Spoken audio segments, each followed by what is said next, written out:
একদিন আল্লাহর নবী সাল্লাল্লাহু আলাইহি ওয়াসাল্লাম সাহাবীদেরকে লক্ষ্য করে বললেন, মান ইয়াহফাযু আন্নি হাউলাইল কালিমাত ফায়ামালু বিহিন্না আও ইউআল্লিমু মান ইয়ামালু বিহিন্না। মান ইয়াহফাযু আন্নি হাউলাইল কালিমাত, তোমাদের মধ্যে কে আছো, আমি তোমাদের সামনে এখন কিছু কালিমাত, কিছু নসিহত করব, এই নসিহতগুলো তোমরা গ্রহণ করবে। ফায়ামালু বিহিন্না, এবং এই নসিহত অনুযায়ী তোমরা জীবন যাপন করবে, এই নসিহতের উপর তোমরা আমল করবে। আও ইউআল্লিমু মান ইয়ামালু বিহিন্না, অথবা এমন কাউকে এই নসিহতগুলো শিখিয়ে দিবে, জানিয়ে দিবে, যে ব্যক্তি এই নসিহত অনুযায়ী আমল করবে। এমন কি তোমাদের মধ্যে কোনো সাহাবী আছো কিনা? সাহাবী হযরত আবু হুরায়রা রাদিয়াল্লাহু তাআলা আনহু, আপনারা যদি হাদিসের কিতাব পড়েন দেখবেন অসংখ্য হাদিস, সবথেকে বেশি হাদিস যে সাহাবী বর্ণনা করেছেন সেই সাহাবীর নাম হলো আবু হুরায়রা রাদিয়াল্লাহু তাআলা আনহু। সেই সাহাবীর নাম কি? সবথেকে বেশি হাদিস বর্ণনা করেছে কোন সাহাবী? হযরত আবু হুরায়রা রাদিয়াল্লাহু তাআলা আনহু বললেন, আনা ইয়া রাসূলুল্লাহ সাল্লাল্লাহু আলাইহি ওয়াসাল্লাম, ইয়া রাসূলুল্লাহ আমি আছি, আপনি নসিহত করেন, আপনার নসিহত অনুযায়ী আমি তো আমল করবই, সাথে সাথে এমন ব্যক্তিকে আমার নসিহত আপনার নসিহত পৌঁছায় দিব, তারা এই নসিহত অনুযায়ী দুনিয়াতে আমল করবে। قال أبو هريرة رضي الله تعالى عنه فأخذ بيدي رسول الله صلى الله عليه وسلم, আল্লাহর নবী সাল্লাল্লাহু আলাইহি ওয়াসাল্লাম আমার হাতটা ধরলেন। দেখবেন আপনারা দুই বন্ধু বা দুই ভাই যখন রাস্তা দিয়ে হাঁটতেছেন, হাঁটতে হাঁটতে হঠাৎ করে একটা গুরুত্বপূর্ণ কথা বলবেন, আস্তে করে হাতটা ধরে বলবেন, দেখো এটা কিন্তু এমন। হাতটা ধরলে কি হয়? হাত ধরে বললে বিষয়টার মধ্যে একটা গুরুত্ব বেশি আসে। কথা বলতেছি দুইজন, ঠিক আছে, বাপ বেটা কথা বলতেছি, কিন্তু বাবা যখন ছেলের হাতটা ধরে বলবে, বাবা এইটা এইটা এইটা তুমি এখন এইভাবে করবা, তখন ছেলে বলবে, না আমার আব্বা আমাকে গুরুত্ব দিয়েই কথাটা বলেছে। এজন্য আল্লাহর নবী সাল্লাল্লাহু আলাইহি ওয়াসাল্লাম আবু হুরায়রা রাদিয়াল্লাহু তাআলা আনহুর হাতটা ধরলেন। আবু হুরায়রা রাদিয়াল্লাহু তাআলা আনহু বলেন, ফাআদ্দা খামসান, আল্লাহর নবী সাল্লাল্লাহু আলাইহি ওয়াসাল্লাম আমাকে 5টা নসিহত করেছেন। কয়টা নসিহত? 5টা নসিহত করেছেন। সমস্ত সাহাবা একরাম বসা, আল্লাহর নবী তাহলে বললেন যে, হে আমার সাহাবীরা, আমি এখন তোমাদের সামনে কিছু নসিহত করব, এই নসিহতগুলো কে গ্রহণ করবে এবং আমল করবে? কে গ্রহণ করতে চাইলো? হযরত আবু হুরায়রা রাদিয়াল্লাহু তাআলা।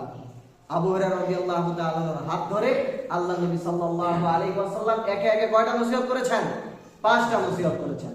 এক নম্বর নসিহত করে আল্লাহর নবী সাল্লাল্লাহু আলাইহি ওয়াসাল্লাম বলেন, ক্বালা রাসূলুল্লাহ সাল্লাল্লাহু আলাইহি ওয়াসাল্লাম, ইত্তাকিল মাহারিমা তাকুন আবাদান নাস, তুমি যদি মানুষদের মধ্যে সব থেকে বড় আবেদ হতে চাও, হে আবু হুরায়রা, তুমি যদি দুনিয়াতে বড় আবেদ হতে চাও, ইত্তাকিল মাহারিমা, তাহলে যত ধরনের হারাম কাজ আছে সমস্ত হারাম কাজ থেকে তুমি বেঁচে থাকো। এখন আমরা আমাদের একটা সাধারণ প্রশ্ন হতে পারে, আবেদ হতে হলে তো ইবাদত করতে হয়, ইবাদত করলে মানুষ আবেদ হয়, গুনাহ ছাড়লে আবেদ কেমনে হয়? খারাপ কাজ ছাড়লে আবেদ কেমনে হয়? আবেদ হইতে হইলে তো ইবাদত করতে হবে, কিন্তু আল্লাহ নবী সাল্লাল্লাহু আলাইহি ওয়াসাল্লাম বললেন, ইত্তাকিল মাহারিমা, তুমি হারাম বস্তুগুলো থেকে বেঁচে থাকো, তাকুন আবাদান নাস, মানুষদের মধ্যে তুমি সবথেকে বড় আবেদ হবে।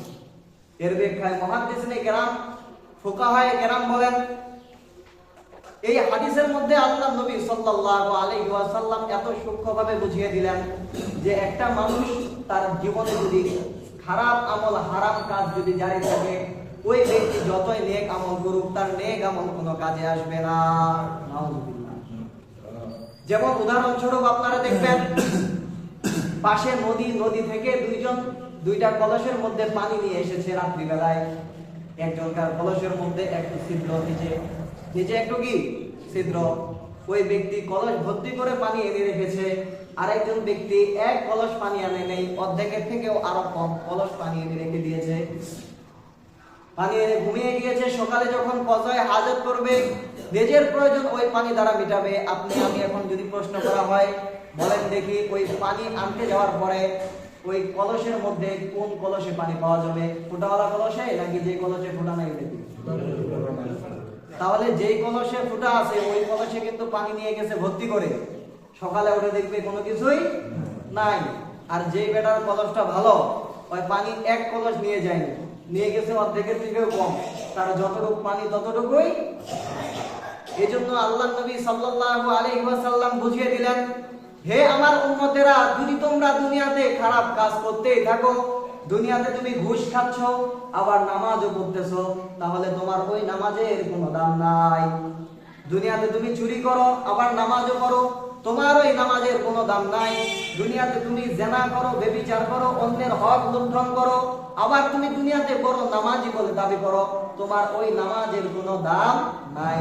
কেননা তোমার এই নামাজ, এই গুনাহের কারণে তোমার নামাজ হবে না। যেমন নামাজ হলো সব থেকে দামি ইবাদত, নামাজ হলো একটা নেক, একটা নূর। নামাজ কি? একটা নূর। মনে করেন আমরা যা খাই তার মধ্যে দুধ অত্যন্ত সাদা এবং খুব ভালো একটা খাবার, প্রোটিন যুক্ত একটা খাবার। আমরা দুধকে অনেক ভালো চোখে দেখি। খাবারগুলোর মধ্যে যদি আমরা খাবারের মধ্যে যদি দুধ থাকে, আমরা সেটাকে একটু বেশি প্রাধান্য দিই, কেননা সেটার প্রতি আমাদের আকৃষ্টতা বেশি।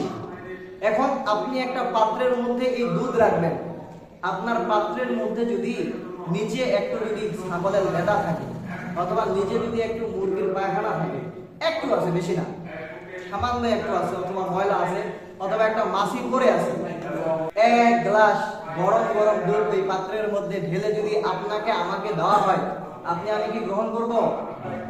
বলেন, গ্রহণ করব?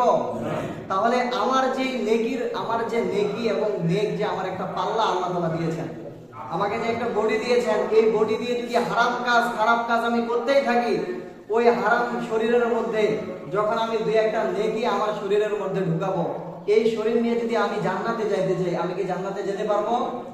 এই জন্য আল্লাহ নবী সাল্লাল্লাহু আলাইহি ওয়াসাল্লাম বললেন, তোমাকে যদি, তুমি যদি দুনিয়ার মধ্যে সব থেকে বড় আবেদ হতে চাও, তুমি যদি অনেক বড় আবেদ হতে চাও, তোমার আবেদ হতে হলে ইত্তাকিল মাহারিমা, তুমি সর্বপ্রথম সমস্ত ধরনের হারাম কাজগুলো বর্জন করো। এই জন্য আমরা যদি আবেদ হইতে চাই, আবেদ হইতে হলে আগে খারাপ কাজ ছাড়তে হবে।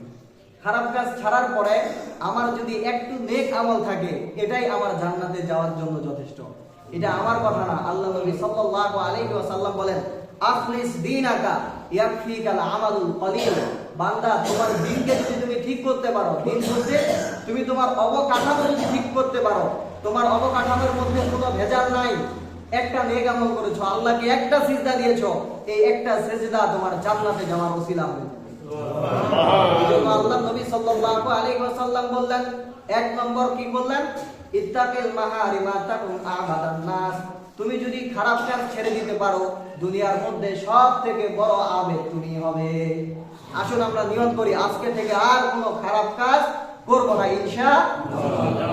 দ্বিতীয় নম্বর নসিহত করে বললেন, ওয়ারদা বিমা কাসামাল্লাহু তাআলা লাকা তাকুন আগনান নাস। আল্লাহ তাআলা তোমার জন্য যেটা বন্টন করে দিয়েছেন, তোমার তাকদীরের মধ্যে আল্লাহ তাআলা যেটা লিখে দিয়েছেন, এই তাকদীরের উপর তুমি সন্তুষ্ট থাকো, তাকুন আগনান নাস, মানুষের মধ্যে সব থেকে ধনী তুমি হবে।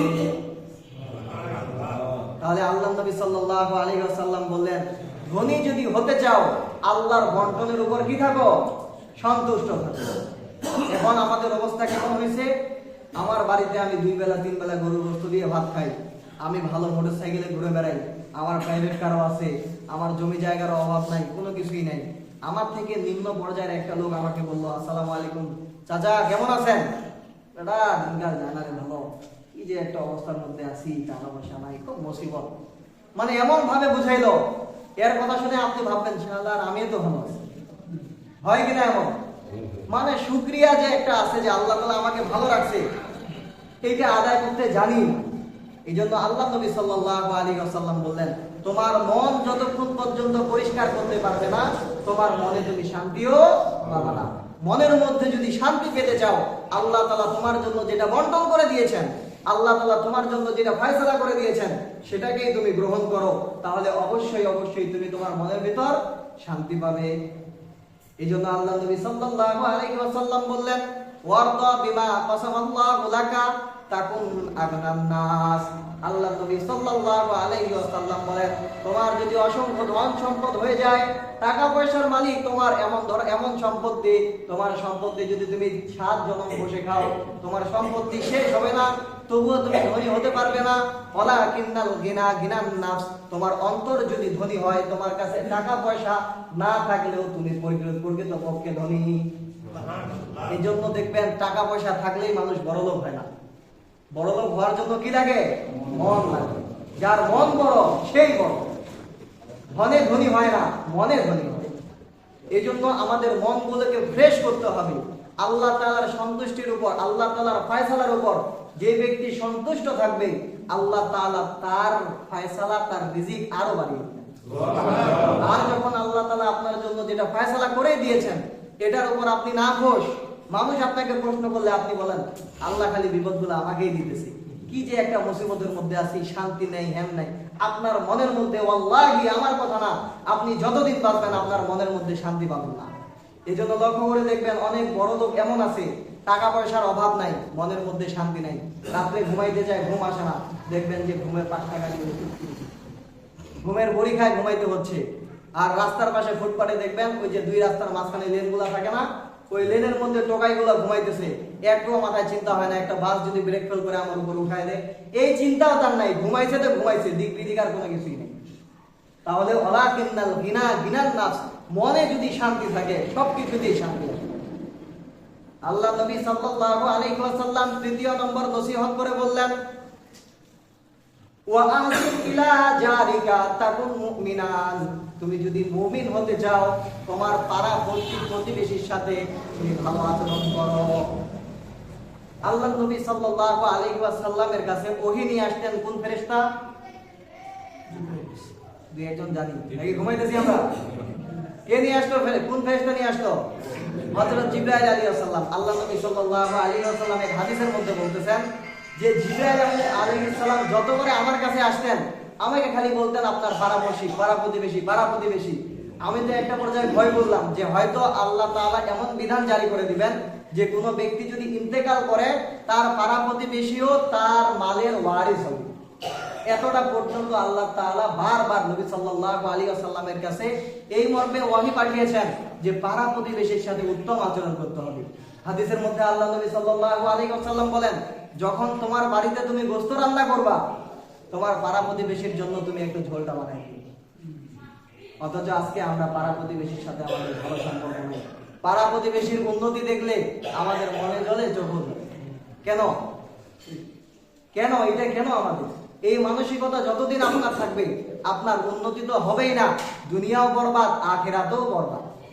এজন্য আল্লাহ নবী সাল্লাল্লাহু আলাইহি ওয়াসাল্লাম বললেন, তুমি যদি নেককার হতে চাও, জান্নাতি মানুষ হতে চাও, তাহলে আহসিন ইলা জারিকা, তোমার প্রতিবেশীর সাথে তুমি উত্তম আচরণ করো। তাদের সুখে সুখী হও, তাদের দুঃখে দুঃখী হও।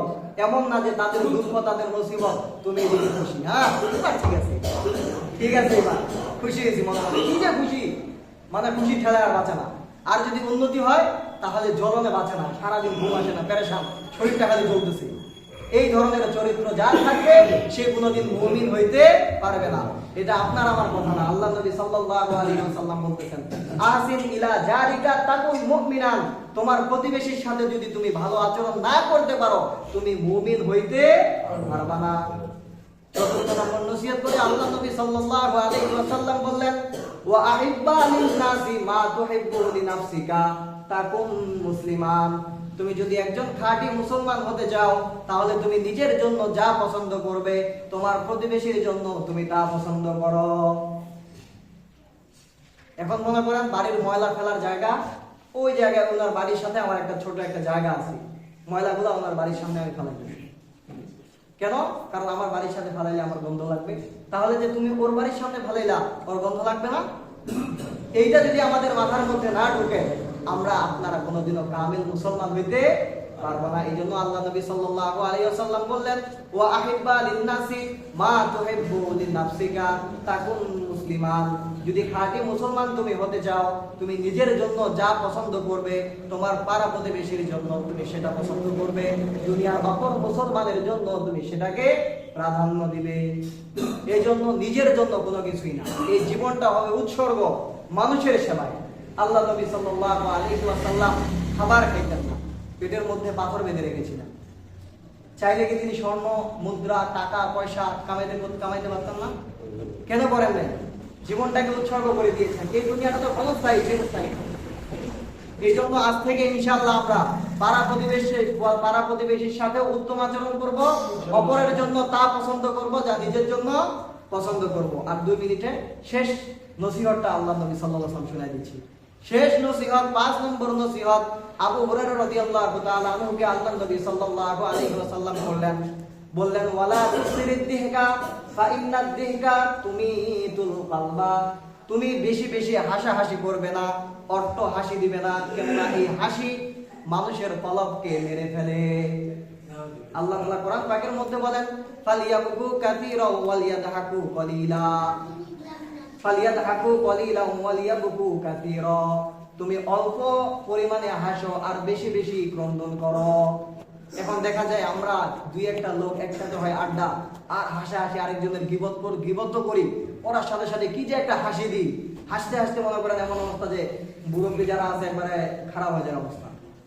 তাহলে এই চরিত্র, এই অবস্থা আমাদের রাখা যাবে না। এই সিফত যদি আমাদের অন্তরের, আমাদের ভিতরে থেকে থাকে, আমাদের বডির ভিতরে থাকে, তাহলে আমরা ইনশাআল্লাহ ডিলিট করে দিব। আল্লাহ নবী সাল্লাল্লাহু আলাইহি ওয়াসাল্লাম 5টা নসিহত করলেন। 1 নম্বর নসিহত কি ছিল?